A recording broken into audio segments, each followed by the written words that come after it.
Lou, I said to myself, He's a genius. what the theater needs is a good old-fashioned melodrama. He's a genius. The public is tired of symbolic plays where people sit in a sewer for 3 acts contemplating their navels. He's a genius. Lou, I said to myself, get yourself a real melodrama with a pretty, innocent young girl and a deep-dyed villain. I tried to get the top playwrights to give me a melodrama. He's a genius. I got stacks of unread manuscripts by unknown writers. He's a genius. Then I found it, the play I was looking for. I entitled it Melodrama. And now Melodrama is the biggest hit on Broadway. He's a genius. The biggest hit of the season. The biggest hit in years. It's making me $1 million. He's a genius. Lou, I said to myself, you're a genius.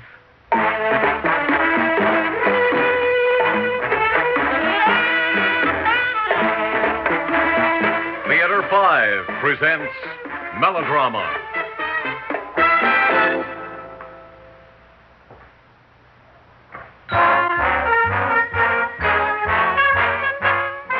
Thanks for calling, Johnny. No, I haven't found a play yet. Spread the word around that I want a real melodrama. I tell you what, I'm just leaving the office now. I'll meet you at the Backstage Club in 15 minutes. Hello, Mr. Darren. You're not the type. You're assuming I'm an actress. Who else comes into a producer's office, especially without knocking? Write your name down and don't call us, we'll call you. Have I asked you for a job? What else would you want? Plenty. Now, look, it'll take a few minutes to explain. It might even take a long time. No, it won't, because I won't listen. I have to leave now. Oh, look, you're looking for melodrama, aren't you? Uh-huh. And I don't expect to get it from any actress. Oh, how do I say it? Mr. Darren, I'm desperate. Oh, I know you're used to having people say they're desperate. I know it isn't a good approach, but look, Mr. Darren, when was the last time an actress came into this office not looking for a job? Young lady, are you trying to pry into my private life? I am deadly serious, Mr. Darren.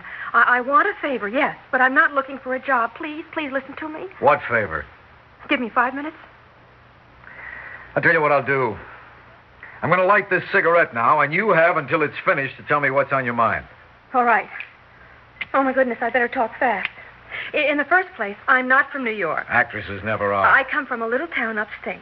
I was the leading lady in the high school dramatic club, and everybody said I was good. Every leading lady in every high school dramatic club is good until she leaves home. I wish you'd stop talking and using up my time. Well, I started acting with a little theater group. A professional critic from Rochester said I was absolutely wonderful as Tina. You know, the girl who sucks her thumb throughout the 2 acts of Hope is a crumpled newspaper blown by vagrant winds. All right. 4 months ago, my uncle's estate was settled, and I got $3,500. So you came to New York to play Ophelia. So I came to New York to play anything I could get. But it wasn't easy. I tramped around from one producer's office to another, and I never heard a casting director say anything except, "You're not the type." Everybody talks about how actresses have aching hearts. And what we really have is aching feet. 2 more puffs, and I'll kill this cigarette. Oh, well, here, have one of mine. All right. 1 more cigarette just because you're pretty. Fine. And for heaven's sake, Mr. Darren, don't puff so hard. What I want to tell you about is something that started one day in the corridor right outside this office. I'd been waiting to see you for 3 hours, Mr. Darren, and finally I left. Well, a man who had also been waiting caught up with me in the corridor. He was tall and tailored, and he had blue eyes and light hair and a sandy mustache. And, well, naturally, I believed him when he said he was an actor because he had an English accent. I beg your pardon, miss. Oh, yes? I gather we're fellow thespians. I'm looking for a job as an actress, if that's what you mean. I gather that. You may have wondered why I was hanging about so long in Lou Darren's office. Well, I supposed you were looking for a job just like me. Oh, my goodness, no. Lou and I are old friends. Perhaps it isn't modest, but it's a simple statement of fact that I don't have to beg for jobs in the theater. As a matter of fact, I'm Dick Appleton. Oh. Is that so? Yes. And to tell you the truth, I was studying you there in Lou's office. I believe you may be exactly the type I'm looking for. For what? For lunch, to start with. Mr. Appleton, I'm not in the habit... Please, I don't want you to misconstrue my motives. Fact is, I'm engaged in a theatrical venture. That's all I can tell you now.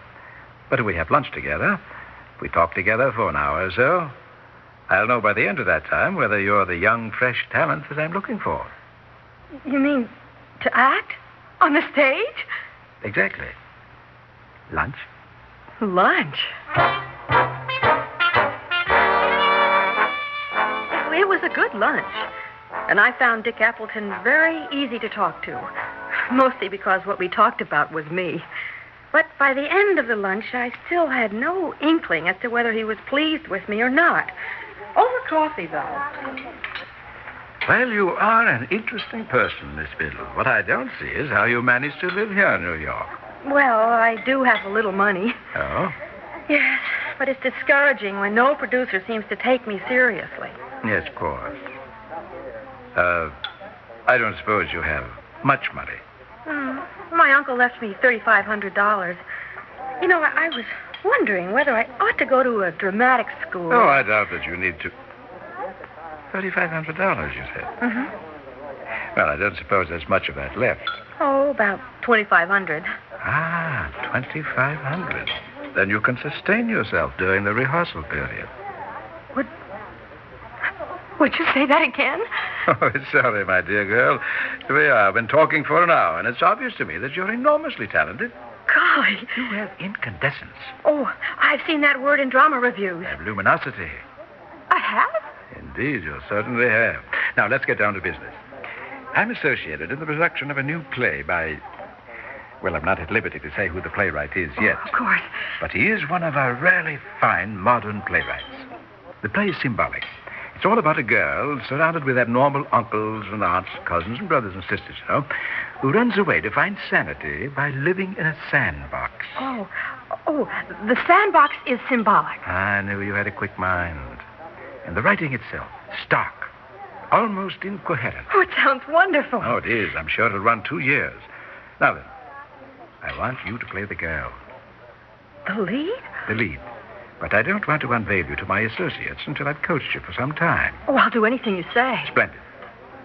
Now, I have a small apartment here in the city. I live in Bucks County, actually. Now, if you'd come to that apartment each day. Starting when? Starting now. Let's go.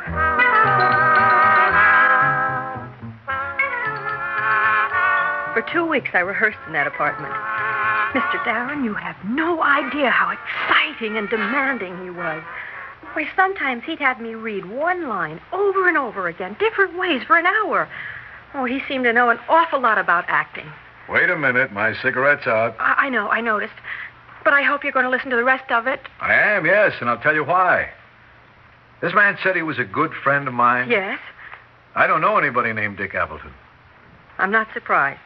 He acted as if he were well known in the theater. I can say with authority that there's no Dick Appleton in the theater. I'm not surprised at that either. Who was this guy? Will I go on? Yes. Well, as I say, he rehearsed me hard for 2 weeks. He criticized my walk, corrected my diction, told me that all my life I had been sitting down and standing up without really knowing how to do these things. Well, then one day when I arrived at the apartment... Oh, hello, Mary. Good morning. Come in, won't you? Right. Well, shall we start? Ready, Mary, I don't know. What's the matter? I just don't know how to tell you this. Oh, dear, something's terribly wrong. It certainly is. Here, I've made you put in your time here for 2 weeks. Really, I feel I ought to pay you for it. I don't understand. You know what an angel is, of course. Oh, sure, the backer of a play, the man who puts up the money. Well, that's one way of saying it. My way of saying it this morning is that an angel is a devil. Boy, I think you better explain. Sit down, won't you? All right. Now, naturally, I have a backup with this play we've been rehearsing. I've put in a good deal of my own money, but I did need the backer's money, too. Now, the playwright trusts me implicitly. And when I told him about you, he said he'd take my word for your talent. But the backer... I see. The backer doesn't want me? The backer insists on a big-name star. Oh, dear. Either I agree to cast a star, in which case you don't get the part, or I insist on you, in which case the play doesn't go on. There isn't any other way of getting the money? Not quickly enough, no. Oh, wait a minute. If I sold my telephone company... No. It'd almost make it, but we'd still need another $2,000. Oh. $2,000. But I have $2,000. Oh, no, Mary. I couldn't take your Look, money. there isn't anything wrong with an actress investing in a play, is there? Well, no, it's done all the time, of course, especially when the actress is going to star in the play. Well, then... No, Mary, I hate to do But don't you see? You're doing me a favor. Well... Look, when do you need the money? Well, as a matter of fact, dear, right away. I have to put a deposit down All right, for the all right. theater. Now, you stay right there. I'm going to go down to the bank, and I'll be back in 15 minutes with $2,000. I ran all the way to the bank, and then all the way back. And when I gave Dick Appleton the $2,000, it was wonderful to see how happy he was. Oh, wonderful, Mary. Let me kiss you. No rehearsing today, Mary. Go on home, take a nap, and dream about opening night. He didn't have to tell me to dream about opening night. I did nothing else from then until the next morning when I returned to his apartment. I knew, or at any rate I thought, that yesterday he had put down the deposit on the theater. Oh, I was so excited. I was an actress. I was going to be a star. Well, when he didn't answer my knock, I tried the door. It opened. So I walked in.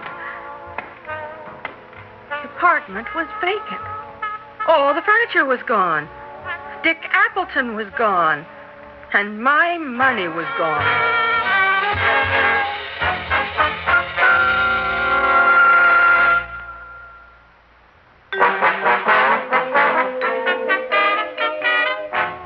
Well, Miss Biddle, that's a very interesting story, but I don't see what it has to do with me. Mr. Darren, the story is not finished yet. You said you were going to ask me a favor. That's right. What is it? Well, you'll have to hear the whole story first. I'm overdue at the Backstage Club. You haven't been interested in what I've been telling you? I've been very much interested. But when somebody wants a favor and tells me a long story, finally ending with the information that her money is gone, I get suspicious. Aha, you're afraid I'm going to ask you for money. It's exactly what I'm afraid of. Well, I won't keep you in suspense about that. I am going to ask you for money. It's time for me to leave for the Backstage No, Club. the rest of the story doesn't take long, and I can assure you that you're going to want to give me money when I'm finished. Is this some kind of blackmail? No. Oh, well.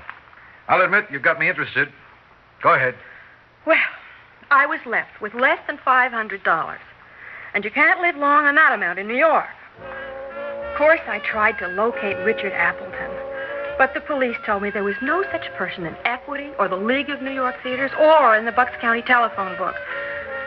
I don't suppose Appleton was his real name anyway. He was gone with my money, and I didn't think I'd ever see him again.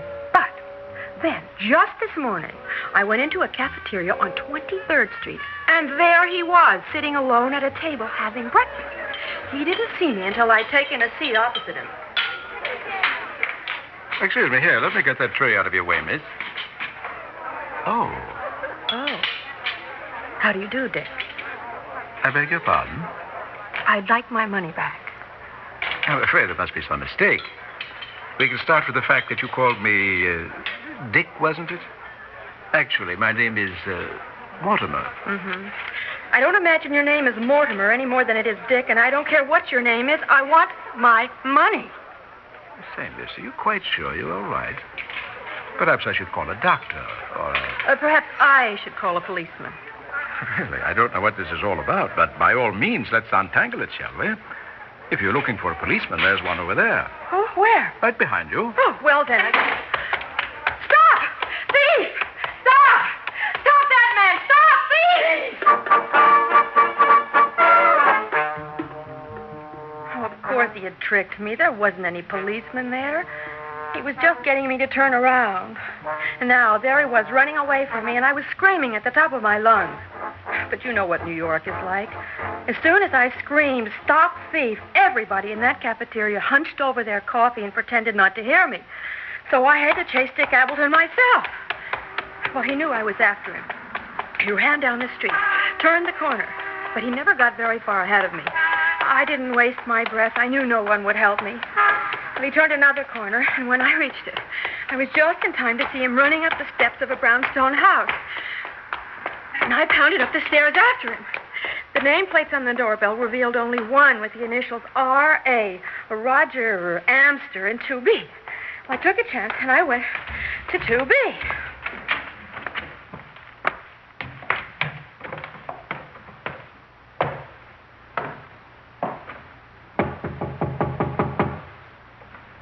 Yes, who is it?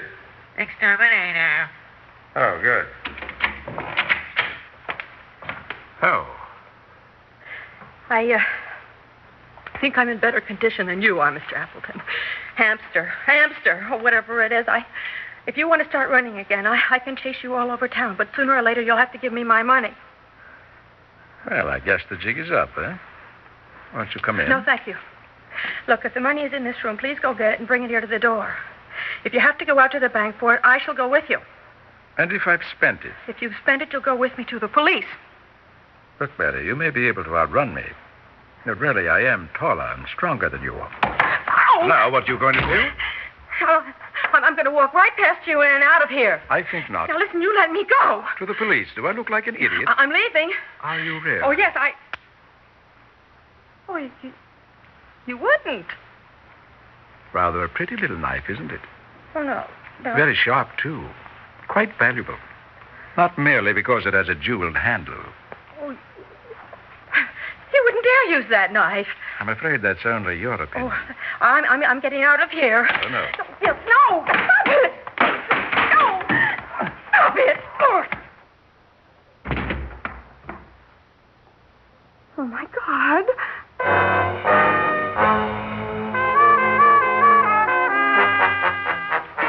Are you trying to tell me you killed him? Yes, Mr. Darren. When was this? I told you. This morning. Wait a minute. How do you know he's dead? Well, I didn't leave right away. I examined him. Do you want me to go into detail? No. Look, if he'd been alive, I would have called an ambulance. What have you been doing since this morning? I've been walking around the city trying to think what I should do. And anyway, around 2 o'clock this afternoon, I called the police, and I told them a man had been murdered and where they could find the body. You didn't tell them who you were? No, not then, but I'm going to. When I leave here, I'm going right to the police station. I've never heard of anything like this. I'm sure you haven't. But why did you come here? What have I got to do with you or with that Appleton or whatever his name is? I told you I had a favor to ask of you. You told me more than that. You said you were going to ask for money and that I'd give it to you. Well, I won't. Won't? Not even when it means hundreds of thousands of dollars in your pocket for a relatively small investment? What are you talking about? Mr. Darren, you've been looking for a melodrama, and I need money for my defense. Now, haven't I given you a good plot for a melodrama? And isn't that worth the money to you that my lawyer will ask? Well, you're going too fast for me. Look, I don't claim I've told you the whole play. But what happened today brings us up to a good first act ending. Mr. Darren, at the end of the first act, the girl comes to the producer and asks for money, just as I've asked money from you, for the defense. It's not a bad first act. All right. Now, suppose the producer helps her. Suppose you shielded me, hid me, while the police were looking for me, while you were looking for proof that I did it in self-defense. I think you've got something. Listen, there's a playwright I know, and if I can get him on the phone, he'll be over here in half an hour, and you tell him everything you've told me. That won't be necessary, Mr. Darren. Huh? Mr. Darren, you have been trying to get every big playwright in town to write you a melodrama. Is that right? Yeah? But you ought to know that nowadays big-name playwrights are interested only in one thing, in those plays about girls who suck their thumbs or sit in sandboxes. Mr. Darren, would you please tell me why you never read your unsolicited manuscripts from unknown playwrights? What are you talking about? Just a minute. Is that your pile of unsolicited scripts? Excuse me a minute. All right, now let's see. Here it is. Now, here is a play you've had in your office for exactly 4 months, Mr. Darren. You've apparently never read it, but you know something? Just now you found the first act awfully interesting. Melodrama, play in 3 acts. By Mary Biddle. That's me. It'll make you $1 million, Mr. Darren. It'll make you a genius.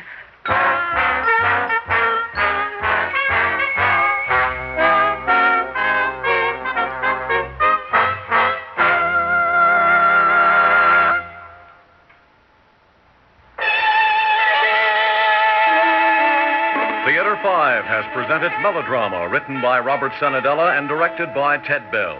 In the cast, Rosemary Rice, George Petrie, and Lon Clark. Audio engineer Bill Sandreuter. Sound technician Ed Begley. Story editor Jack C. Wilson. Original music by Alexander Vlastotsenko. Orchestra under the direction of Glenn Osser. Executive producer for Theater 5, Edward A. Byron. We invite and will appreciate your comments. Please write to Theater 5, New York 23, New York. This is Fred Foy speaking. This has been an ABC Radio Network production.